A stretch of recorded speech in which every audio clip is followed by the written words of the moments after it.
There's a certain kind of silence that lives deep in the Vermont woods. It's not peaceful exactly. It's heavier than that.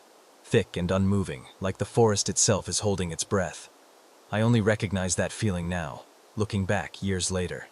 At the time I was 9, and all I cared about was playing in the leaves and pretending to be on some grand adventure. I didn't know that silence could be dangerous. My aunt and uncle had invited me to stay with them for a weekend at our family's cabin near Silver Lake.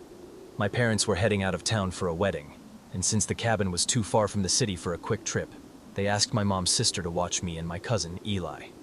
I was excited. It was the kind of place where you could really roam free. No neighbors for miles, no cell signal. And back then, I thought that was the best part. The cabin had been in our family since the 60s. It was one of those old 2-story wooden places with a sagging porch and creaky steps that moaned under every footfall. My grandfather had built most of it himself, and though it had been patched up over the years, it still looked like something straight out of a survivalist magazine. It sat on a slope that overlooked the narrow, glassy surface of Silver Lake, framed by dense pine and maple trees that twisted toward the sky like they were trying to escape something underground. That weekend, the air had a bite to it. The trees were mostly bare, their skeletal limbs rattling when the wind passed through.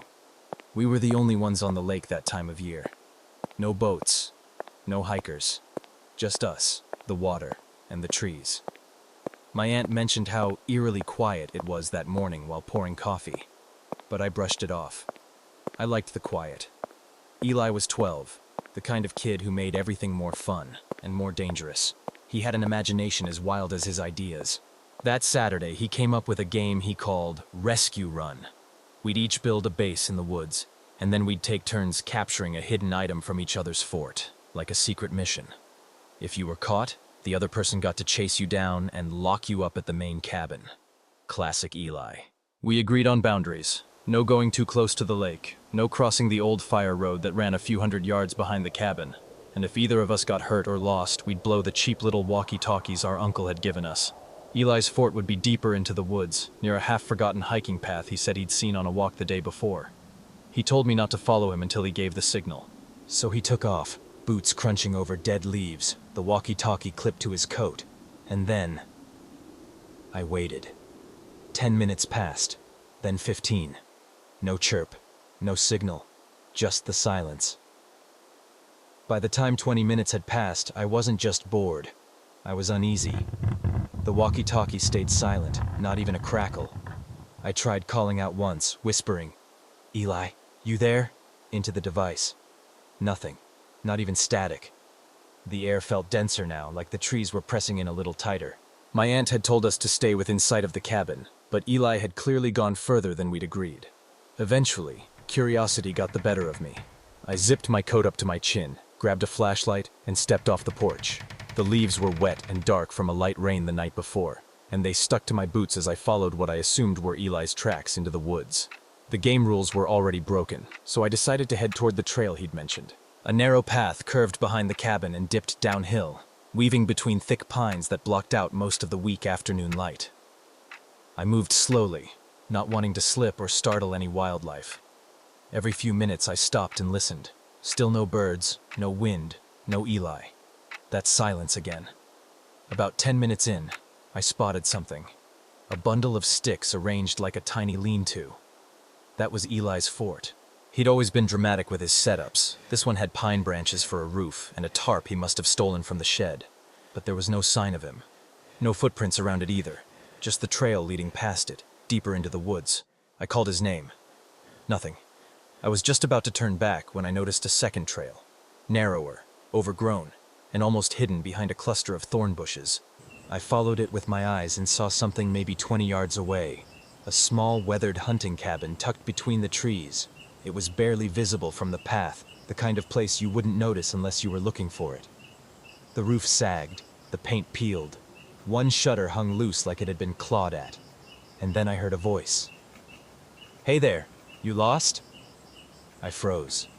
It was a man's voice, soft but firm, coming from the direction of the cabin. Through the trees, I could just make out a figure standing on the porch. He wore a dark coat, and from where I was, I couldn't see his face clearly, only that he was watching me, one hand resting on the cabin's doorframe. Everything in me screamed to run, but I stayed rooted, too surprised to think. "You looking for someone?" he asked again. His voice was flat, almost like he was reciting the question instead of really asking it. I hesitated. "My cousin," I finally said. "We're playing a game. I thought he came this way." The man tilted his head like he was confused. "You sure he didn't already head back?" he asked. I didn't answer. Something about him felt off. He wasn't moving, just watching. Then he raised his hand and gestured for me to come over. "It's cold. You can wait in here." Every instinct I had kicked in at once. I took a step back. That's when I saw something else. In one of the windows, behind the man, there was another figure. Someone was looking out from inside the cabin. At first I thought it might have been Eli. The face in the window was low, just high enough to peek over the bottom frame. But it wasn't a kid. The shape was all wrong. Longer, broader. It looked like an adult crouching unnaturally low, the way someone might squat to hide but still watch. I could only see half the face, pale and still, with wide staring eyes. It blinked slowly. That was the only movement. No expression, no curiosity. Just this flat, blank stare like it wasn't really seeing me at all. I took another step back. "Hey," the man on the porch said louder, his voice sharper now. "It's fine. Come on, don't be shy." But I wasn't listening anymore. I was scanning the area around the cabin. That's when I noticed the detail that made my heart seize. There was no vehicle, no truck, no ATV, nothing. There was no way this man, or anyone, had gotten to this cabin unless they'd walked there. And yet, there were footprints everywhere. Dozens of them. Deep prints around the porch, trailing to the side of the building, leading toward the window. Too many for one person. Some looked heavier, like they'd been made by boots far too large to be mine or Eli's. I realized suddenly I'd never actually heard him walk out onto the porch. The man took one small step toward the edge. I saw something in his other hand now. It was a glove, or maybe something darker. My flashlight shook in my hand. "I should go check with my uncle," I said, my voice cracking. "He's just back at the cabin. He wanted me to come get him if I found anything." The man didn't say a word. He just stood there. Then I saw it. The figure in the window moved, not walked, slid out of view. The curtain shifted slightly, like fingers had pulled it aside for a better look. I turned and ran. Branches whipped at my face as I tore through the woods. The path blurred under my feet. My breath came out in sharp, panicked bursts, and I didn't look back. I couldn't. Somewhere behind me I heard the sound of footsteps on the wooden porch, fast and heavy. Then silence again. Not even wind. When I finally reached the main cabin, my chest burning, Eli was there. He was already on the porch, pacing nervously, pale as the birch trees behind him. His eyes went wide when he saw me. "You saw him too?" he asked, barely getting the words out. I nodded, still gasping. "There was someone in the window." Eli swallowed hard. "There were 2 people in there when I walked past. A woman waved me over. She said she knew our family. I didn't recognize her, but she sounded like she meant it. She kept asking me to come inside." He looked over his shoulder toward the trees. "But there was a man in there too," he said, "and he didn't look like he wanted me to leave." Neither of us spoke for a few seconds. Then the door behind us creaked open, and our aunt stepped out. "What happened?" she asked. "You both look like you've seen a ghost." We almost had. We spilled the story out in panicked fragments. Eli with the woman, me with the man, and the second figure in the window that neither of us could describe in full. My aunt didn't believe us at first. Not really. She said it was probably hikers or squatters, maybe people using the cabin for shelter without permission. But when my uncle came back from town an hour later and heard what happened, his expression changed. He didn't say much, just grabbed a heavy flashlight, pulled a worn hunting knife from the drawer by the sink, and told us to stay inside. Eli and I watched from the window as he made his way down the hill with the flashlight beam bouncing between the trees. That was the last we saw of him for over 30 minutes. When he returned, he looked pale. "There's someone living in that place," he muttered to my aunt when he thought we couldn't hear. There were signs, footprints everywhere. But the front door was locked, and no one answered. I walked around back, and the back door's wide open. Didn't go in. Didn't feel right.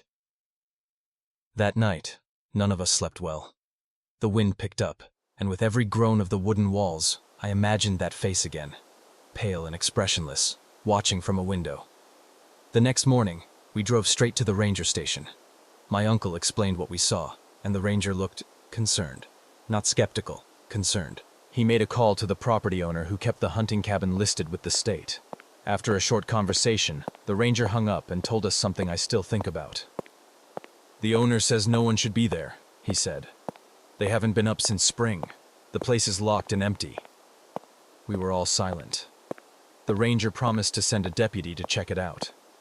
Later, we found out the police had gone inside. The back door was unlocked, just like my uncle said. The inside showed signs of recent activity, food wrappers, a sleeping bag on the floor, and boot prints leading to every room. But no people, no identification, no vehicle was ever found. Whoever they were gone. That was the last time I visited the Silver Lake cabin. My parents never brought it up again, and neither did Eli. A few years later, our family sold the property altogether. But even now, sometimes in dreams, I still see that face in the window, watching, silent, like it was waiting for something, or someone. And I still remember what Eli said the night it happened. "The woman told me she knew our family," he whispered, "but she didn't ask for you or Aunt Sarah. She asked for me, and she knew my name." If these stories sent a chill down your spine, go ahead and tap that like button and subscribe for more eerie tales. What would you do if you were caught in one of these unsettling situations?